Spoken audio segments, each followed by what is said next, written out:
Entrevista com o juiz federal Fabrício Fernandes de Castro, diretor de Relação com a Justiça Federal do Instituto dos Magistrados do Brasil. Tema: os desafios atuais da Justiça Federal. Vossa Excelência foi presidente da Associação dos Magistrados Federais do Rio de Janeiro e Espírito Santo, a JUFERJS, em mais de uma gestão, tendo o último biênio encerrado no final de 2018. Com essa experiência de representante da magistratura federal, quais foram ou são as maiores reivindicações dos magistrados federais? Boa tarde, Conceição, tudo bem? Bom, essa pergunta é bastante ampla, né? São os anseios da Justiça Federal, dos juízes federais, são bastante complexos, né?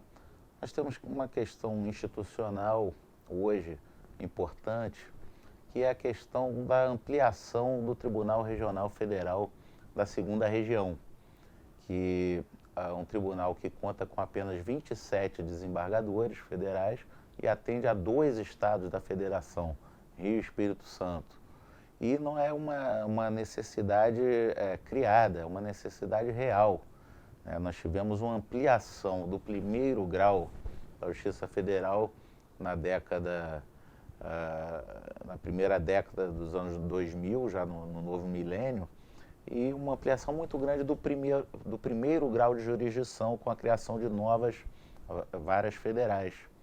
Naturalmente, aumentou a produtividade, né, dos juízos de 1º grau, e o 2º grau, de certa maneira, sofreu uma sobrecarga, consequência dessa maior produtividade do 1º grau. Essa, em princípio, é uma das demandas importantes.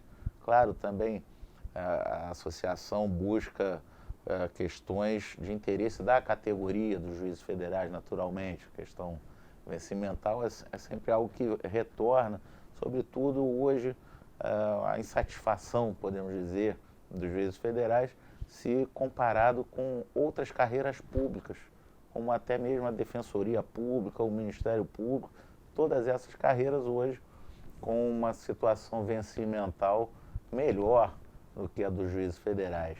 Infelizmente, a realidade é essa. Isso gera uma consequência até mesmo no recrutamento. Hoje, os candidatos de concursos públicos dificilmente escolhem optar pela Justiça Federal. Uma coisa que aconteceu até na minha situação, que eu fui juiz de direito aqui do Rio de Janeiro, um orgulho para a minha história, e que na época eu optei para vir para a Justiça Federal. Hoje, talvez, quem fizesse essa opção, talvez precisasse de algum exame de sanidade. Mas fora isso, vamos falar de questões mais interessantes propriamente para a população, né, a respeito da Justiça Federal e o que ela representa hoje dentro do nosso cenário republicano, podemos dizer. É sem dúvida, uma instituição que hoje contribui decisivamente para a afirmação no Brasil do Estado de Direito. O Estado de Direito concebido aqui de uma forma concreta, principalmente no tratamento igual de todos perante a lei, que é uma faceta da Justiça Federal que vem se manifestando de forma bastante consistente no inconsciente popular. Acho que as pessoas hoje estão tendo a dimensão, a consciência de que a lei tem que ser aplicada para todas as pessoas de forma igual, independente do cargo que ocupe, da condição social, né? A verdadeira igualdade, no meu entendimento, é esse: é todos serem respeitados perante a lei da forma igual e também que respeitem a lei de forma igual também, né? Mas numa perspectiva agora de futuro, né, olhando para frente, uma coisa muito concreta que está chegando e ainda não se sabe em que ritmo isso vai acontecer na nossa justiça, no nosso direito, é a questão da inteligência artificial. Esse é um desafio que é inevitável. Nós, ainda quando eu estava à frente da AJUFERJ, realizamos um simpósio na Universidade de Harvard, lá em Cambridge, Massachusetts, né, nos Estados Unidos. E um dos temas que nós discutimos lá e ouvimos de professores especialistas americanos e também brasileiros foi a questão da inteligência artificial no direito. No direito, não só no âmbito da advocacia, como também no âmbito judiciário. E isso é algo novo. É algo novo e que talvez nós ainda não estejamos preparados para assimilar a velocidade com que isso vai chegar na nossa realidade. Um pouco assim, fazendo um paralelo, sem querer ser alarmista, mas só a gente lembrar do que aconteceu com os táxis, né? Os táxis urbanos. Chegaram aqueles aplicativos de táxis, mais de um, né? Mais conhecido é Uber, Cabify, 99. Todos esses aplicativos chegaram de uma vez, não pediram licença, né? A tecnologia ela não pede licença, ela simplesmente aparece. E isso é algo que nós precisamos pensar e estar preparados para receber, porque vai chegar, né? Não sabemos, assim, eu sou da seguinte opinião, Conceição, que há sempre um núcleo decisório humano insubstituível, né? Que a máquina jamais vai atingir o nível de percepção da realidade que tem o ser humano, sobretudo porque o ser humano, ele, além de razão, ele também é emoção, é sentimento. E a justiça, ela não é simplesmente uma razão pura 100% do tempo, ela também passa pelo elemento humano, pela ponderação dos dramas humanos, das situações concretas dos seres humanos. Então, a máquina, eu acho que ela tem que ser vista, deve ser vista, como uma ferramenta, como um instrumento para facilitar os julgamentos, para agilizar os julgamentos e até para uniformizar os julgamentos, porque também é um requisito desse Estado de Direito, a que me referi antes, essa uniformidade dos julgamentos, a previsibilidade das decisões judiciais, né? Se uma sociedade ela conhece as regras em que ela vive, em que ela precisa se conduzir de acordo, ou seja, que ela precisa seguir, se ela conhece as regras que ela deve seguir e como ela deve seguir, naturalmente essa sociedade se desenvolve financeiramente melhor, socialmente melhor e prospera muito mais. Se a instabilidade, se a cada momento se decide de uma forma a mesma questão, ninguém sabe o que é o correto. E a função da justiça é ensinar também para as pessoas o que é o certo e o que é o errado, né? Pacificar os conflitos, pacificar as relações jurídicas. Certo. Com a grande demanda existente na Justiça Federal da Segunda Região, Rio de Janeiro e Espírito Santo, de que forma a virtualização dos processos e o aumento do número de varas federais na região tem contribuído para a produtividade dos magistrados do Tribunal Regional Federal da Segunda Região? Tem sido uma verdadeira revolução aqui, Conceição. Esse processo começou ali a partir de 2010, se não me engano, a digitalização de processos, né? Nós passamos de uma fase de processos exclusivamente físicos para processos digitalizados, ou seja, eles foram escaneados e implantados num sistema que ainda nós temos, que é o chamado sistema Apollo. Posteriormente, o Tribunal da Quarta Região, o TRF4, desenvolveu um sistema próprio, de tecnologia própria, a custo zero para a Justiça Federal. Isso é interessante, tanto sob o ponto de vista orçamentário, como sob o ponto de vista da eficiência desse sistema, que é o sistema EPROC. Esse sistema EPROC, o Tribunal da 4ª Região fez então um convênio aqui com a 2ª Região, sob a presidência do desembargador André Fonte, que é também diretor do nosso IMB, né? Foi feito esse convênio e nós estamos hoje na fase de migração de todos os processos existentes para o sistema EPROC. Quais as vantagens em termos de ferramenta, né? Ferramenta de trabalho? Nós temos que considerar que após a emenda constitucional 95, houve a necessidade, uma consequência, perdão, da emenda constitucional 95, a redução dos nossos quadros de servidores, né? Por conta da limitação do orçamento, os servidores estão se aposentando e nós não estamos conseguindo repor esses quadros por questões de orçamento. Veja bem, uma vara civil federal como essa que eu sou titular aqui hoje, antigamente contava com um quadro de 18 servidores. Hoje nós tivemos uma redução para 11 servidores apenas. E a demanda não diminui.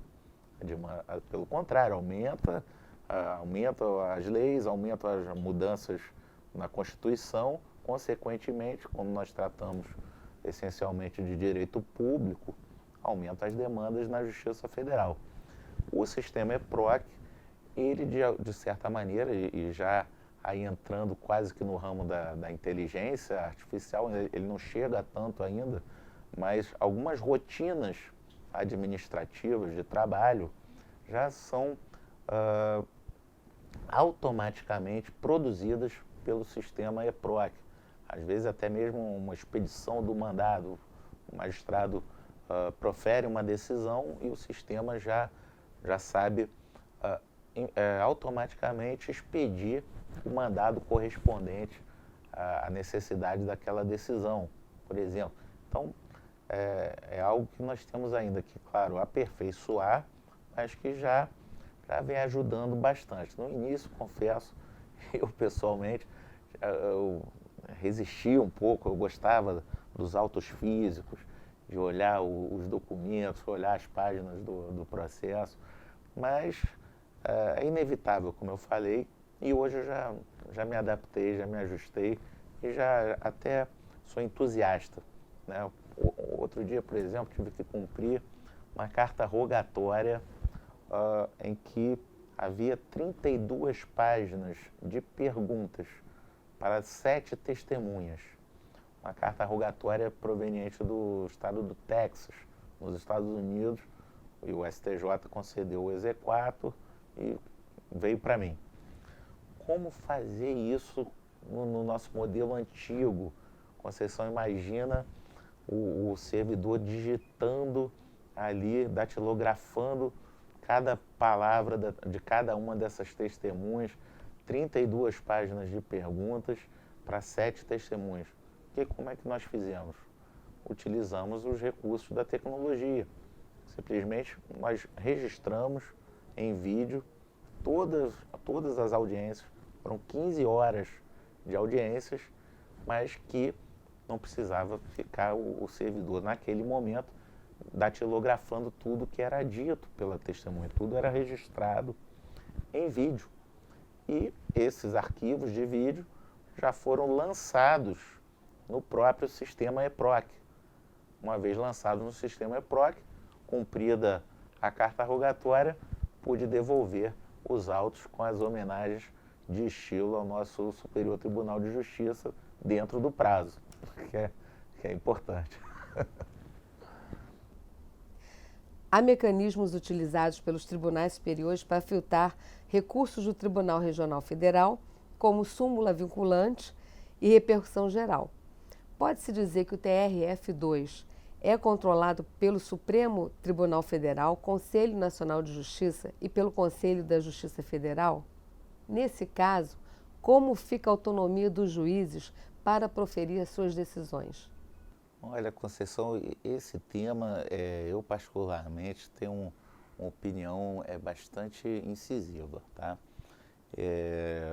a Justiça Federal hoje, ela simplesmente é, é a mais controlada de todas.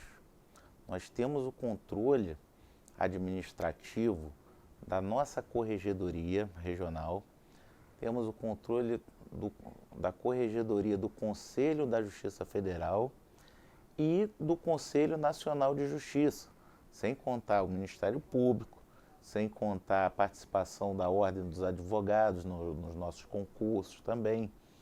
Enfim, há até uma sobreposição desses órgãos, na minha visão,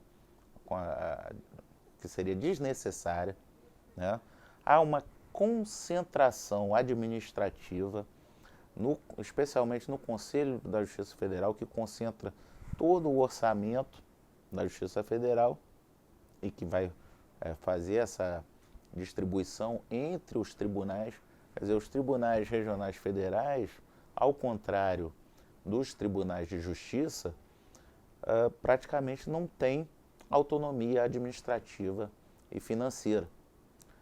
Uma proposta também, ainda da minha época como dirigente associativo, se bem que agora no IMB eu me considero também um pouco partícipe desse processo, embora seja um outro enfoque no IMB, mas um dos projetos que, pelo menos num curto prazo, poderia atenuar um pouco essa situação é o projeto do Fundo da Justiça Federal, do Fundo de Custas, como existe na lei aqui do Estado do Rio de Janeiro, em que o Tribunal de Justiça, naturalmente, administra aqueles recursos que ele arrecada, né, de custas judiciais, de taxa judiciária, né?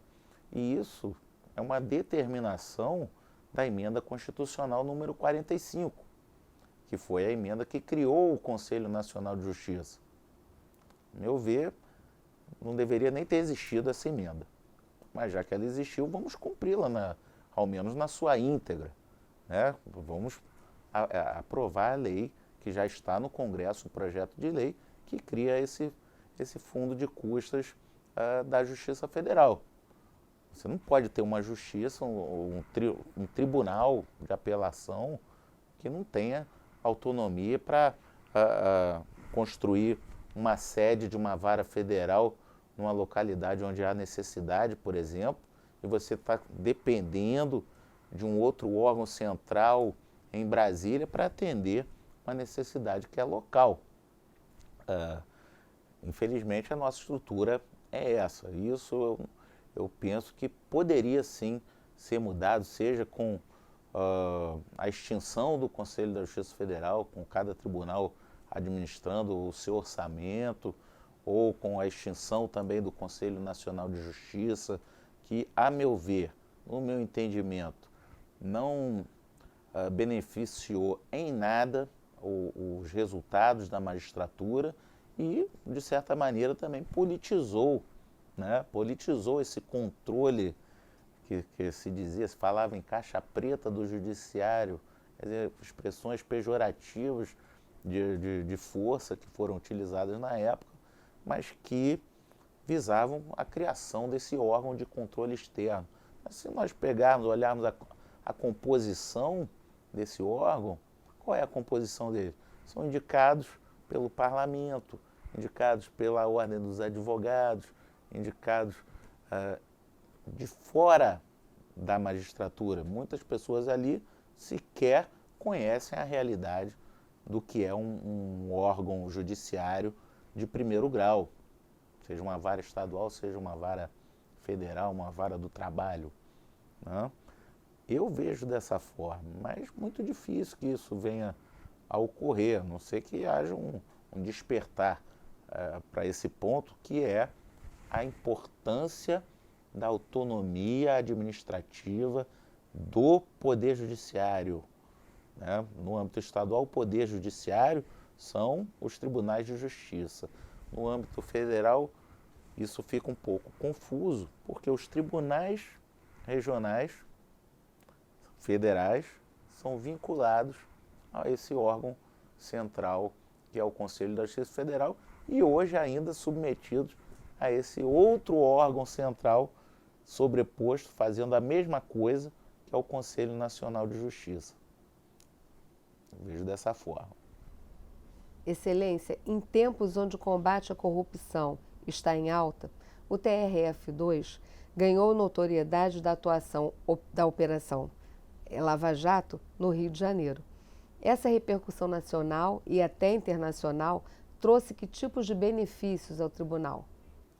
Olha, Conceição, falar em benefícios é difícil, porque propriamente nenhum benefício, assim, em termos administrativos, em termos estruturais, não se viu nenhum. Inclusive, os nossos colegas que trabalham nessas operações trabalham em condições bastante precárias até uma certa improvisação, necessidade de se deslocar servidores para atender especialmente a operação, não há uma quantidade de veículos blindados, por exemplo, que atendam aos magistrados de uma maneira suficiente, né? Nós só temos 2 veículos blindados na região inteira, ou 3, se não me engano.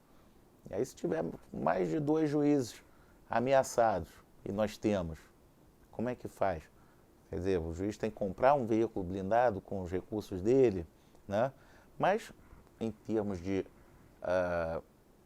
opinião pública a respeito da Justiça Federal, não temos a menor dúvida de que a forma transparente como o trabalho é feito, a forma pública, com prestação de contas à sociedade permanentemente, e eu, modéstia à parte, como presidente da AJUFERJ, auxiliei bastante nesse trabalho, né, de divulgação, porque o juiz que julga o processo, ele não pode, ele não vai jamais se manifestar sobre o que ele está julgando, né? Isso é uma regra da lei orgânica da magistratura e até do Código Bangalore, né, o Código de Ética da magistratura.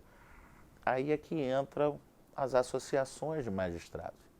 Elas fazem essa interface entre instituição e público. Elas podem se comunicar com o público, elas podem dizer para o público, né, mostrar os fatos que estão acontecendo.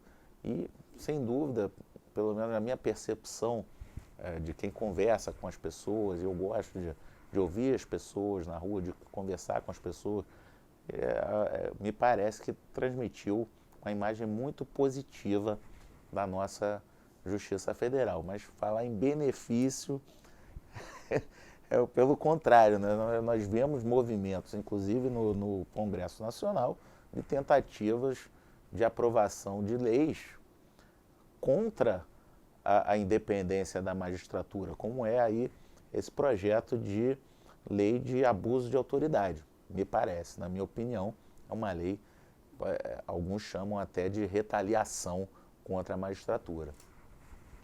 Por fim, quais são os atuais desafios da Justiça Federal brasileira?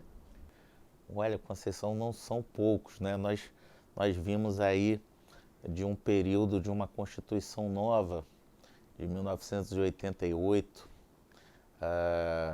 trazendo valores novos. A própria Justiça Federal, ela havia sido extinta com o governo do Getúlio Vargas, da ditadura do Estado Novo, né? E só foi restabelecida em 1966, a lei de 65, lei 5.010 de 65, e só foi aplicada a partir de 1966, com a reinstalação da Justiça Federal de primeiro grau. Eram pouquíssimas varas no início, eu estou falando um pouquinho do passado, porque ninguém sabe o seu futuro se não olhar para o seu passado, né? Então a história foi essa. Nós reinstalamos aos poucos a Justiça Federal. Hoje pode-se dizer que houve uma interiorização da Justiça Federal. A Justiça Federal hoje está presente em localidades menores do interior, pelo Brasil inteiro. Ela hoje tem uma estrutura que, posso dizer, atende a maior parte da demanda. Como eu falei, o problema hoje é o segundo grau, que ainda talvez possa haver algum ajuste aí para que compensar essa ampliação do primeiro grau. E hoje, nesse período constitucional novo que nós vivemos, inclusive, na verdade, a própria República Brasileira só foi legitimada em 1993, se não me engano, né? Benjamin Constant havia dito que um dia essa decisão pela República teria que ser devolvida ao povo brasileiro. Se não me engano, foi o Benjamin Constant que disse isso, né? E foi em 93 que finalmente que o povo decidiu se nós seríamos uma monarquia, se nós seríamos uma república, um presidencialismo, um parlamentarismo, enfim. Nesse período, que é relativamente curto da nossa história, a Justiça Federal se afirmou exatamente como esse instrumento republicano capaz de moderar os excessos dos demais poderes, né? Eu não ousaria dizer poder moderador, mas o fato é esse: nós passamos aí por 2 processos de impeachment de presidente da República, num período de 30 anos. No período de 30 anos tivemos 2 processos de impeachment e passamos por eles mantendo a nossa normalidade institucional, baseada na Constituição de 1988. E, assim, a Justiça Federal, nesse processo, teve um certo protagonismo, sim, especialmente nos últimos, vamos dizer, 6 anos, em que estouraram essas grandes operações de crimes de colarinho branco, de lavagem de dinheiro de grandes políticos. Mas muito antes disso, já lá na época ainda do governo Collor, os planos econômicos, todos esses planos econômicos eclodiram aqui na Justiça Federal, e foi novamente a Justiça Federal que teve que equacionar juridicamente aquelas questões, né? E daqui para frente, nós estamos num período de amadurecimento do nosso regime, né, republicano, nosso regime democrático, que seja, mas, sobretudo, constitucional, né? Nós juramos cumprir a Constituição e vamos continuar observando esse nosso juramento e respeitando, sobretudo, a vontade do nosso povo, né? Mas diferente dos parlamentares. No caso do juiz, respeitar a vontade do povo é cumprir a lei e cumprir a Constituição. O senhor gostaria de comentar sobre a criação desses novos tribunais regionais federais? Desde maio, né, foram aprovados como o TRF6, que está na iminência de ser implantado. Esse é um impasse também, né? Porque nós estamos com uma liminar do então presidente do Supremo, que já até saiu do Supremo, que foi o ministro Joaquim Barbosa, na presidência, suspendeu a eficácia de uma emenda constitucional. Suspendeu a eficácia de uma emenda constitucional. Uma decisão do parlamento, tomada em 2 turnos, com todas as exigências constitucionais para isso, e que criou efetivamente esses novos tribunais. E está suspenso por uma decisão monocrática do Supremo. E isso, de certa forma, gera algum atrito até com o parlamento, né?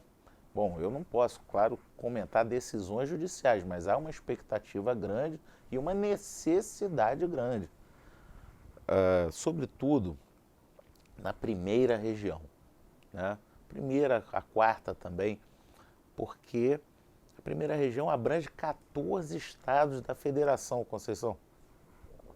Você imagina um advogado lá em Belo Horizonte, ou um advogado lá em Manaus, ou em Boa Vista, para entrar com um recurso simples de agravo de instrumento ou de apelação, ter que se dirigir ao tribunal cuja sede é em Brasília.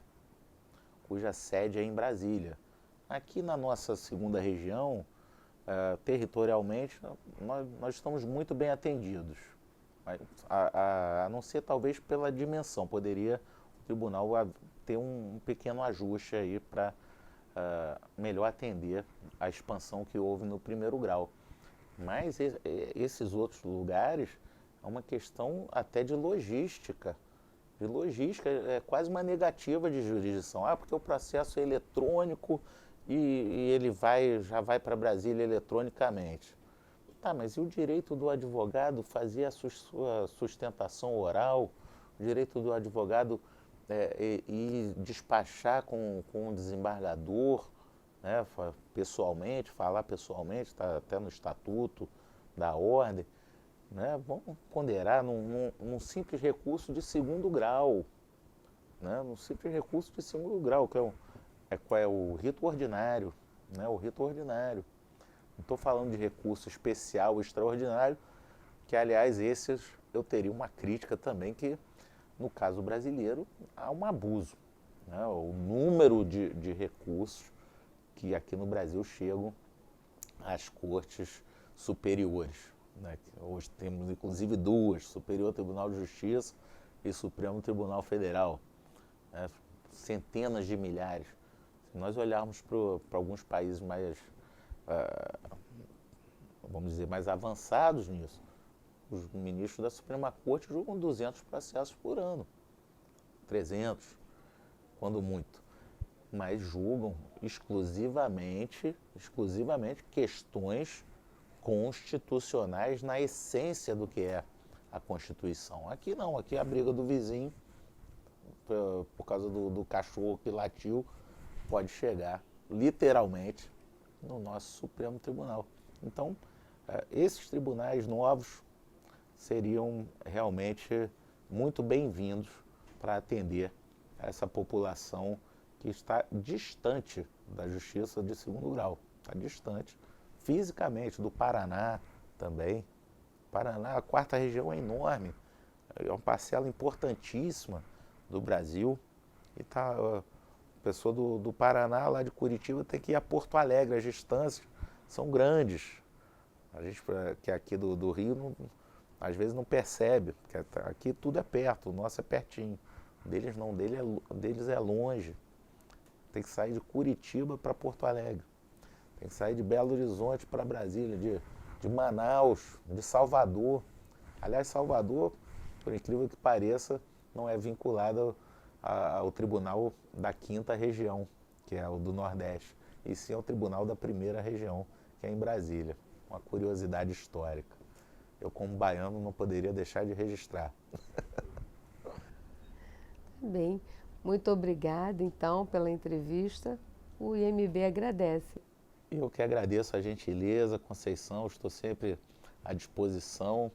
É uma satisfação enorme poder falar um pouco para o nosso público do IMB e de fora, contribuir um pouquinho aí para o debate. Obrigado.